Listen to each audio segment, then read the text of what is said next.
নমস্কাৰ টেটকম recruitment test 2026 নিশ্চয় আপোনালোকে গম পাইছে যে জিটি আৰু পিজিটিৰ প্ৰায় 5000 পদৰ বিজ্ঞাপন ডিসেম্বৰ মাহত ওলাবলৈ গৈ আছে আৰু বহুতে সুধি আছে যে পৰীক্ষা কেতিয়াৰ হোৱাৰ চান্সেছ আছে চাওক ইলেকশ্যন আছে এপ্ৰিল মেত গতিকে তাৰ পিছতে হ'ব আগষ্ট ছেপ্টেম্বৰ বা জুন জুলাইটো হৈ যাব পাৰে তথাপিও জুন জুলাই যেহেতু বানপানীৰ সময় জুন জুলাই আগষ্ট সেইখিনি মাহত যদি নহয় গৈ তেনেহলে সেপ্টেম্বৰ অক্টোবৰ এই দুটা মাহত পৰীক্ষা হোৱাৰ সম্পূৰ্ণ সম্ভাৱনা আছে তথাপিও যদিহে ডিসেম্বৰ মাহত আপোনালোকৰ বিজ্ঞাপন আহি যায় জানুৱাৰীত যদি আপোনালোকৰ ফৰ্ম ফিল আপ ষ্টাৰ্ট হৈ যায় কি ঠিক ইলেকশ্যনৰ লগে লগে মানে ইলেকশ্যনৰ পিছত লগে লগে পাতি দিব পাৰে তাৰ আগত পাতাৰ চান্সেছ কম আছে তথাপিও আপোনালোকে যিমানে যি নহওক পঢ়া ষ্টাৰ্ট দিব লাগিব পৰীক্ষা যেতিয়াই নহওক কিয় আপোনালোকে পঢ়া ষ্টাৰ্ট দিব লাগিব কাৰণ চাকৰি পাবৰ কাৰণে কষ্ট কৰিব লাগিব আৰু আপোনালোকে নিশ্চয় জানেই আপোনালোকৰ সিলেবাছত আসাম এনএইচ পিপল জিকে ইংলিছ মেথছ এইকেইটা ছাবজেক্টটো আছে আৰু ইয়াত যদি আপোনালোকে প্ৰিপাৰেশ্যন কৰিব বিচাৰে তেনেহ'লে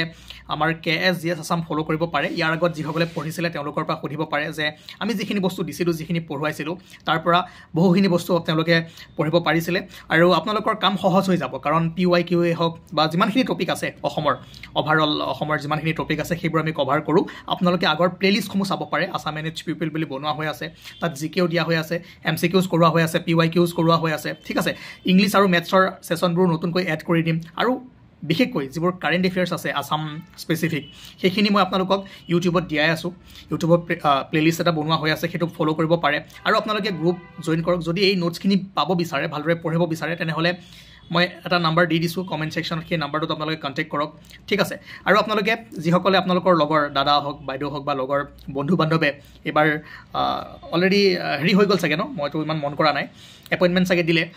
সুধিব তেওঁলোকক KSGS আসামে কিমান হেল্প কৰিছিলে বা KSGS আসামৰ যিখিনি মেটেৰিয়েলছ আছিলে সেইখিনিৰ পৰা তেওঁলোকে উপকৃত হৈছিলে নে নাই মই একো নকওঁ আপোনালোকে নিজৰ দাদা বাইদেউ বা যিসকল ফ্ৰেণ্ডছ আছে তেওঁলোকক সুধিব পাৰে ঠিক আছে গতিকে নিজৰ ছাবজেক্টটোৰ আপোনালোকৰ যিটো নিজৰ ছাবজেক্ট আছে সেইটোৰ বিষয়ে মই ইমান নাজানো বিশেষকৈ আসাম এনএইচ পিপল জিকে ইংলিছ আৰু জেনেৰেল মেথামেটিক্স এইকেইটা ছাবজেক্টৰ ওপৰত যদি আপোনালোকে প্ৰিপাৰেশ্যন কৰিব বিচাৰে আগৰ দৰে আমি আকৌ আৰম্ভ কৰিম আপোনালোকে এতিয়াৰ পৰা প্লেলিষ্টবোৰ ফ'ল' কৰি যাওক নতুন নতুন ছেশ্যন মই এড কৰি যাম কাৰেণ্ট এফেয়াৰ্ছ ছেশ্যনটো পঢ়ক তাতে ষ্টেটিক পৰ্চনো দিয়া হৈ আছে আৰু লগতে MCQs হওক বা যিবোৰ টপিক আমি আগতে কভাৰ কৰা নাছিলোঁ সেইবোৰ সকলোবোৰ কৰিবলৈ চেষ্টা কৰিম গতিকে KSGS আসাম ভালদৰে ফ'ল' কৰক প্ৰিপাৰেশ্যন কৰক আৰু যদি কিবা জানিব লগা থাকে তেনেহ'লে ছাবজেক্ট ৰিলেটেড এক্সাম ৰিলেটেড মোক নুসুধিব প্ৰচেছ কি হয় কি পাছ কৰিব লাগে কেনেকৈ কৰিব লাগে সেইবোৰ মই নাজানো মোৰ কাম এটাই পঢ়োৱা কাম চিলেবাছ মতে যিবোৰ টপিক আছে সেইবোৰৰ ওপৰত ভালদৰে আপোনালোকক বস্তুবোৰ দিয়া ঠিক আছে চ' মই কি ক'লোঁ আপোনালোকৰ যিখিনি লগৰ আছে তেওঁলোকক সুধিব যদি ভাল পায় যদি তেওঁলোকে কয় যে য়েছ KSGS আসামত আপোনালোকে পঢ়িব পাৰে তাৰ পৰা মেটেৰিয়েলছবোৰ পাৰ্চেছ কৰিব পাৰে বা তাৰ প্লেলিষ্টবোৰ ফ'ল' কৰিব পাৰে তেনেহ'লে আপোনালোকে ফ'ল' কৰিব পাৰে ল'ব পাৰে আদাৰৱাইজ ল'ব নালাগে মই একো নকওঁ মোৰ নিজৰ যিখিনি মেটেৰিয়েলছ আছে নিজৰ যিটো চেনেল আছে তাৰ ওপৰত মই একো কমেণ্ট নিদিওঁ আপোনালোকে নিজৰ যিখিনি